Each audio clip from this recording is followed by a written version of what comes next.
It's about reinvesting into our communities. It's about reinvesting into our city. The makeover of a neighborhood park in Southeast Frisco is close to complete. It's really about investing into ourselves.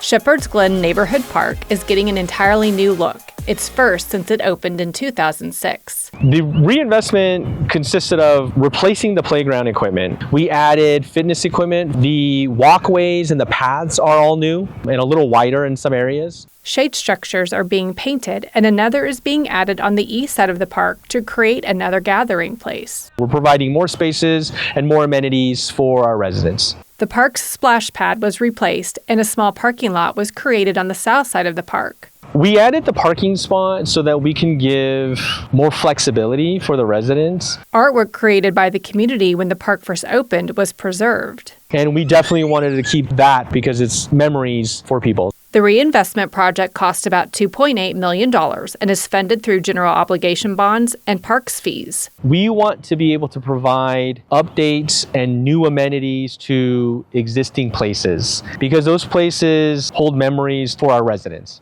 Shepherd's Glen Neighborhood Park is expected to be ready for play this spring. I think people are just excited so that they can come and have fun.